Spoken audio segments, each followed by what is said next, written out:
Hello everyone, welcome to HDM IAS. कैसे हैं आप सभी लोग। तो गाइज एक थॉटफुल सीरीज हम लोग एक लेकर आए हैं, that is 10 minute series. Now why I am saying that it's a very thoughtful series. देखिए, प्रीलिम्स मोड ऑन है, आप सभी को पता है कि सिर्फ 3 महीने बचे हैं, नोटिफिकेशन आ चुका है प्रीलिम्स का, बेसिकली यूपीएससी एग्जाम का। Now the point is that कि इस अभी 3 महीने में आपको क्या क्या चीज़ें करनी है। देखिए, बहुत सारी चीज़ें भी आपके दिमाग में चल रही होंगी कि first of all that syllabus पे फोकस करना है। Then the next thing is that study material, कौन सा स्टडी मटेरियल यूज़ करें, रिवीजन कैसे करें, उसकी प्रैक्टिस कैसे करें। Then the next point is current affair is also one of the major pain point for the students. Then next daily targets, आप लोग अब पता है सब लोग एकदम मोटिवेशन में चल रहे हैं, डेली टारगेट्स पूरे करने हैं, but daily targets eight many times got missed. Now for that, what we are going to do, we are going to bring you this 10 minute series. देखिए, मैं आपको समझाता हूँ कि इसमें हम लोग क्या करने वाले हैं, then we will start.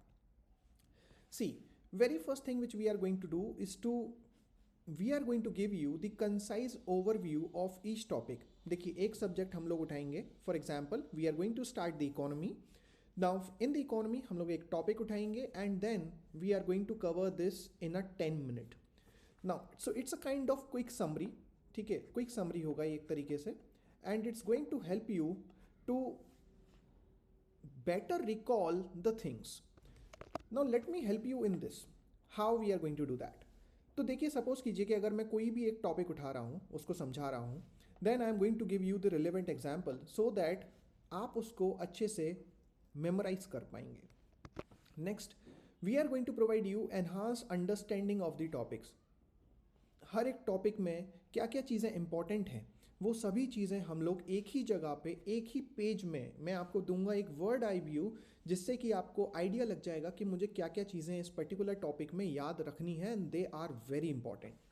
Now in this we are going to improve your retention. अभी मैं आपको एक बहुत ही प्यारा सा मैप दिखाऊंगा, जिससे कि आपको आइडिया लग जाएगा कि why I am saying so that we are going to improve your retention.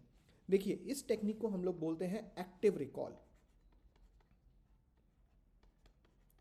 Active recall यानी कि ऐसी चीज़ें जिसको हम जब चाहें उसको याद में ला पाएँ, यानी कि उसको एक बार बस आंख बंद करके आप सोचेंगे और वो पूरा एक इमेज आपके सामने आ जाएगा. ठीक है, इसको हम बोलते हैं एक्टिव रिकॉल करना, यानी कि छोटी छोटी चीज़ों को जब चाह तब उसको याद में लेकर आना वापस से, and you are going to reproduce it in the exam. चलिए guys, so let's just start with the basic of economics. Now let me just show you, just look at this wonderful picture. Now in this we are going to cover one by one. तो सिर्फ 10 minute मेरे साथ इस पूरे image को समझने की कोशिश कीजिए और फिर देखिएगा कि आपका बेसिक्स ऑफ इकोनॉमिक्स कितने अच्छी तरीके से कवर हो जाएगा. So let's first start with the differentiation between micro and macro economics. देखिए, micro economics is one when we talk in terms of small quantities, right? Or when we talk in terms of individual agents.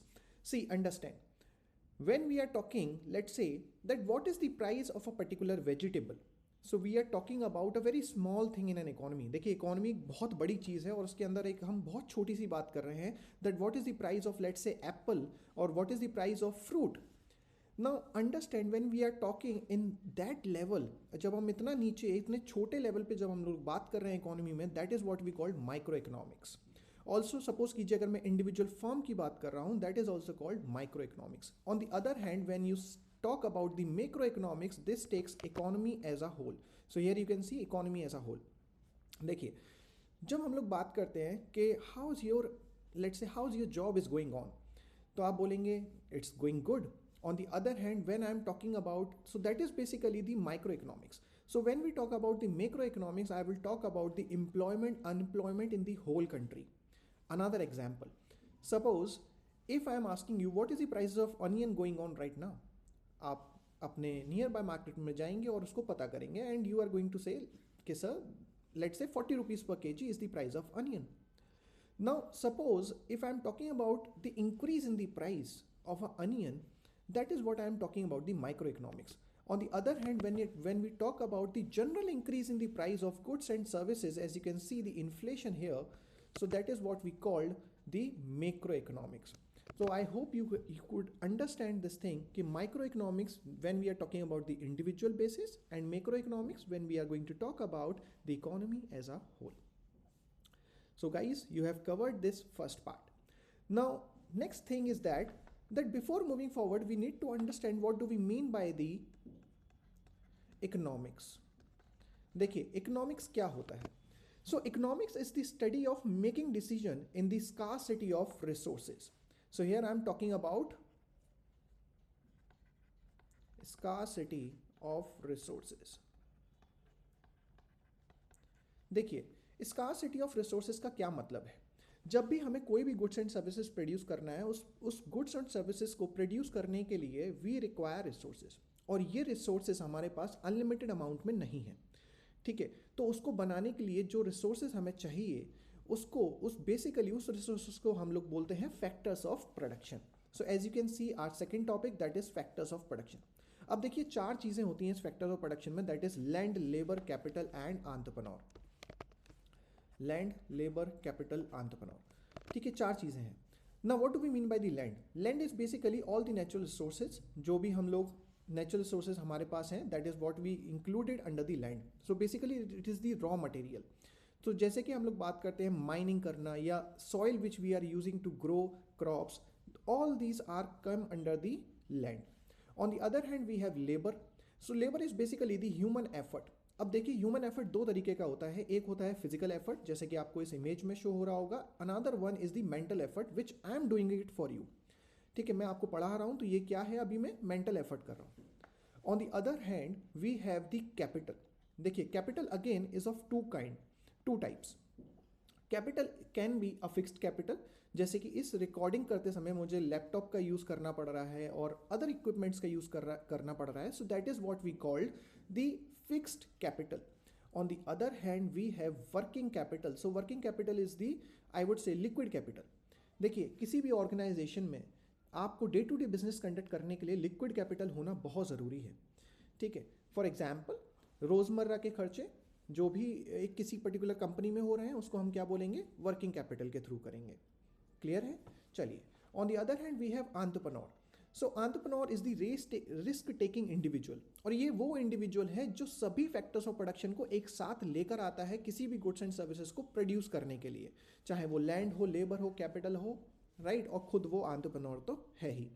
Now for each factor of production we have factor of income also. So as you can see here the rent for the land. अगर आप suppose कीजिए आपके पास land नहीं है तो आप उसके लिए क्या पे करेंगे, रेंट पे करेंगे.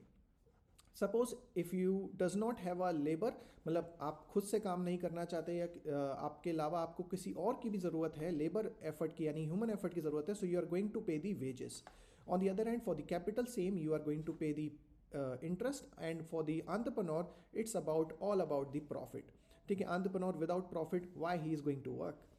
So these are the 4 factors of production, that is land, labor, capital and entrepreneur. Now let's move on to the third topic, that is the opportunity cost.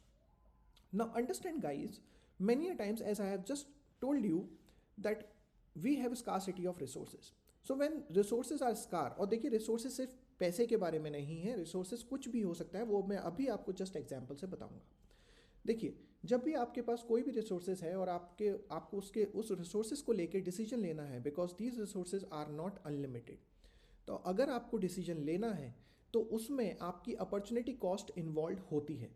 आप समझते हैं कैसे. देखिए आपके पास सपोज कीजिए 2 रास्ते हैं यहाँ पे, कि या तो आप इस रास्ते पे जाएं या फिर आप इस रास्ते पे जाएं. ठीक है, अगर आप कोई भी एक चूज करेंगे तो दूसरा जो आप रास्ता उसको फॉरगॉन कर रहे हैं, that is what we called opportunity cost. अब देखिए समझते हैं. फॉर एग्जांपल सपोज कीजिए you have 2 hours with you. ठीक है, now this is a limited resource, आपके पास पूरा दिन नहीं है, आपके पास फ्री 2 hours है. Now you have a choice to make, either you can go outside, play football और let's say cricket, or you have a choice that in the 2 hours you can sit in your home and relax and watch, let's say, Netflix. So here you have 2 hours. आपके पास क्या है, scarcity of resources है कि सिर्फ मेरे पास 2 ही घंटे हैं, ज़्यादा टाइम नहीं है. अब मैं या तो बाहर जाके खेलूंगा या फिर let's say मूवी देखूंगा. Now suppose if you choose to stay in your home and watch movies, so what you are foregoing right now is the outside activity, right? So that is the next best alternative that you have. अब similarly देखिए, जब हम लोग government की भी बात करते हैं तो गवर्नमेंट जब अपना बजट लेकर आती है, एक लिमिटेड अमाउंट ऑफ रिसोर्सेज है ना, बजट अनलिमिटेड तो नहीं होता, तो वहाँ पे गवर्नमेंट को भी ट्रेड ऑफ करना होता है कि that whether we should invest more in creating new highways और we should invest for the welfare such as creating more hospital और स्कूल्स। तो इसी तरीके से हर एक इकोनॉमिक डिसीजन में अपॉर्चुनिटी कॉस्ट इन्वॉल्व होता है। I hope that I have make you clear this particular concept of opportunity cost. चलिए guys, we have moved on to the next topic, that is law of supply and demand. So just look at this particular curve of demand. So as you can see, the demand is going downward with the prices. So this is basically, here we have the prices and here we have the quantity. So whenever the prices is going to increase, so here the price is going to increase, you will see that the quantity demanded is going to decrease.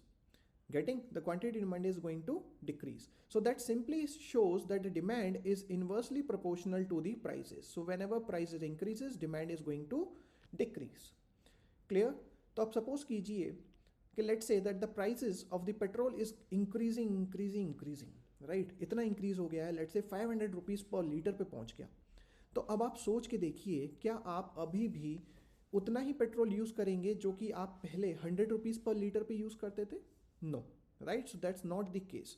So this is what I am talking about, that here the demand is inversely proportional to the prices. Clear? Next we have is the supply. Just look at this supply curve here. Now as you can see, this supply curve is going outward, right? Going outward, that means इसका slope क्या है? Positive है. अब यहाँ पे एक चीज़ आप देखने को आपको मिलेगी कि here we have the quantity supplied and here we have the prices. So here the supply is directly proportional to the prices. Now why this has been happening? Because from the producer point of view, is if you can see, suppose कीजिए that I am creating some product and the prices of that product is going higher into the market. Now this incentivizes me to produce more and more and more. Clear? तो जैसे जैसे prices increase होंगी, supplier incentivize होगा to increase the supply. So that means that supply is directly proportional to the prices. As you can see here, that the price is up, quantity up. Clear? Similar way, the onion price spike, अगर price increase होगा तो demand decrease होगा, अगर price कम होगा तो लोग उतना ही ज़्यादा onion को use करेंगे. Now as you can see, the third point, that is equilibrium. Now understand, अगर आप देखेंगे बाजार, अगर आप जाएंगे मार्केट में, so you will see that there is a price tag of each particular commodity. Right? कोई गुड है, कोई सर्विस है, उसकी एक पर्टिकुलर प्राइस टैग है. अब वो प्राइस टैग कैसे सेट होता है? Basically it's set on the basis of equilibrium. जैसे जैसे डिमांड और सप्लाई दोनों इक्वल होते चले जाएंगे, वो आपका एक प्राइस को सेट कर देंगे. That is what we called equilibrium price. तो आप कोई भी जब गुड्स एंड सर्विसेज बाहर से परचेज करते हैं, that particular price is what we called equilibrium price. Clear? चलिए गाइस, हमने law of supply and demand भी कंप्लीट कर लिया है. Next we have is the economic system. So as you can see that we have three type of economic system. The first we have is the capitalist, second we have socialist, third we have mixed economic system. First let's understand about the capitalist economic system, which is also called market economic system and laissez-faire economic system. See, there are central problems in the economy. The problems are that what to produce, how to produce and for whom to produce. ठीक है, क्या produce करना है, कैसे produce करना है और किसके लिए प्रोड्यूस करना है. ये तीन question are what we called central problem of the economy. और जो भी इन तीन क्वेश्चन का जवाब देगा किसी भी इकोनॉमी में, उसी टाइप की आपकी इकोनॉमिक सिस्टम बन जाएगा. अब सपोज कीजिए that in the capitalist market, suppose क्या है, बेसिकली होता ही यही है, कैपिटलिस्ट मार्केट में ये सारे डिसीजन कौन लेता है? मार्केट लेती है. क्लियर? मार्केट लेती है. तो मार्केट अगर कोई भी डिसीजन ऐसा ले रही है that what to produce, how to produce, तो फैक्टर ऑफ प्रोडक्शन किसके पास होगा? मार्केट के पास. So here the market is going to control the factors of production. So that is what we called capitalist economy. Here the guiding principle is the self interest. ठीक है, self interest मतलब मुझे profit चाहिए, market को profit चाहिए, individual private को profit चाहिए. That is what the guiding principle here. This type of economy is also called laissez faire economy. तो ये बोलते हैं कि मार्केट की फोर्सेस डिमांड और सप्लाई को प्ले करने दीजिए अपना role and let them decide the prices of any good and services. Clear? This type of economy is what we called capitalist economy. और यहाँ पे गवर्नमेंट का ज़्यादा कुछ रोल नहीं होता है. Next we have is the capitalist economy which is also called command economy और सेंट्रल प्लानिंग इकोनॉमी। देखिए यहाँ पे क्या होता है कि here government is going to control the factors of production, government, right. और गवर्नमेंट ही सारे डिसीजंस लेती है that what should be the price, how to produce, for whom to produce and what to produce. जैसे कि आपने पहले भी देखा होगा रशिया या अभी के नॉर्थ कोरिया में आप देखेंगे वो भी एक तरीके की क्या है, कमांड इकोनॉमी है, जहाँ पे सारा डिसीजन कौन लेता है, गवर्नमेंट लेता है। Before 1991, we are also a kind of this kind of economy where we have this 5-year plan, right? 5-year plan, which is basically the central planning which we are doing. Though you will say कि sir 1991 के बाद भी था, but yes, in 2014 we have done away with this 5-year plan also. Now the point is in the socialist economy the guiding principle is the welfare. ठीक है, welfare होना करना is what we call the socialist economy. Clear है? चलिए now let's move on to the third type of economy that is the mixed economy. Now the example is India and even I would say the example which you see in the capitalist economy that is the USA और UK and the socialist economy that is USSR, the erstwhile USSR. Now if you see any economy is a kind of mixed economy. तो अगर मैं आज इसके लिए USA का भी example लूंगा that would not be wrong because the private sector and public sector both playing there part. ठीक है, ओबामा केयर, आई थिंक आपने एक ओबामा के when the president was Barack Obama, during that time he came up with a policy of Obama care that is providing the insurance, the health insurance to the individual. अब ये क्या है, ये एक पब्लिक अथॉरिटी है, public like government is taking measures for the general public that is the welfare. तो क्या आप उसको ये बोल सकते हैं कि वो बिल्कुल ही कैपिटलिस्ट इकोनॉमी है? नहीं। ठीक है, यहाँ पे गवर्नमेंट का रोल भी इंपॉर्टेंट है।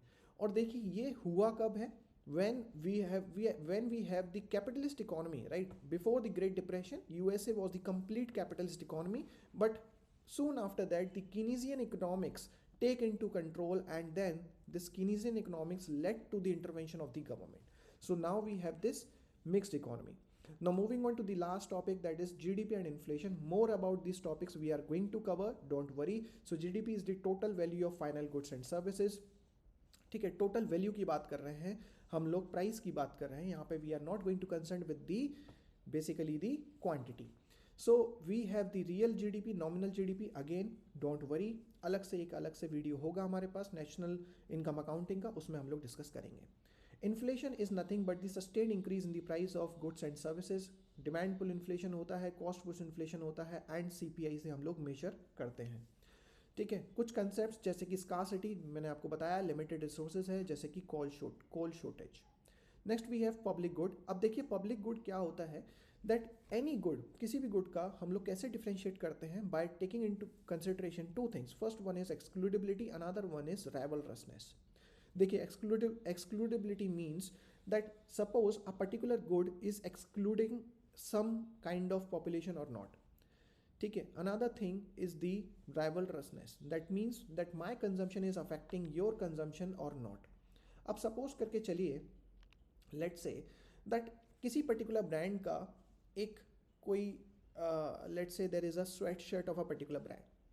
Now that particular brand has created only a limited amount of sweatshirt. That means if I am going to purchase that, then it's going to affect your consumption because there would be less amount of that would be left. Next we have is that suppose if we are going to talk about excludability, that means कि क्या उसके लिए आपको कुछ पे करना पड़ रहा है. Yes, that means that sweatshirt is of 1000 rupees now, which simply shows कि जिसके पास 1000 rupees नहीं है वो उस पर्टिकुलर स्वेटशर्ट को नहीं परचेज कर पाएगा. Clear? So that kind of good is what we called private good, right. So private good वो एक्सक्लूडेबल भी होगा और राइवलरस भी होगा. On the other hand public good की बात करें तो that would be non rivalrous and non excludable. For example जैसे कि डिफेंस. अब देखिए our army is defencing our border. तो क्या ऐसा है कि वो किसी पर्टिकुलर इंडिविजुअल को ज़्यादा अच्छे तरीके से डिफेंस प्रोवाइड कर रहे हैं, ऑन दी अदर हैंड कुछ अलग लोगों के लिए कोई डिफेंस नहीं है? नहीं, ऐसा नहीं है, right. So they are safeguarding for each and everyone. Clear? Similarly the clean air, ऐसा नहीं है कि अगर आपको क्लीन एयर चाहिए तो आपको पैसा देना पड़ेगा. No, the air is free for everyone and that is a public good. On the other hand, we have this fiscal policy, that is the policy of the government, and we have this monetary policy, that is policy of the central bank or the RBI.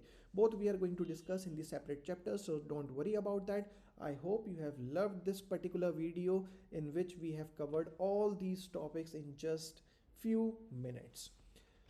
So guys, let me just give you the idea about our prelims notes, that is Mission UPSC 2026. So these are prelims note guys. यहाँ पे आपको concise notes मिलेंगे, tabular format में मिलेंगे and easy to understand diagrams के साथ मिलेंगे.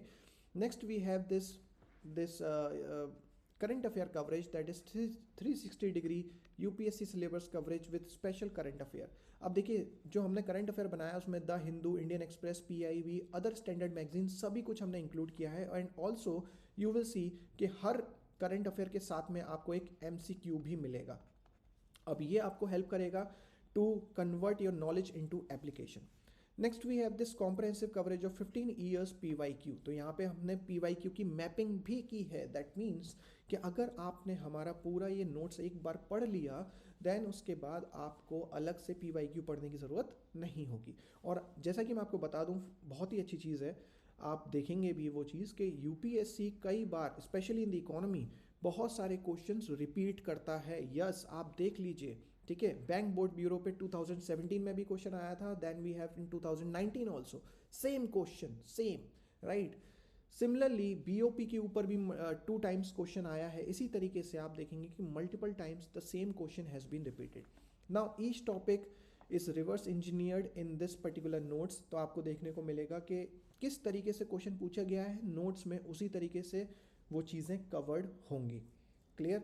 आई hope that you will love this particular series. So like and subscribe our channel.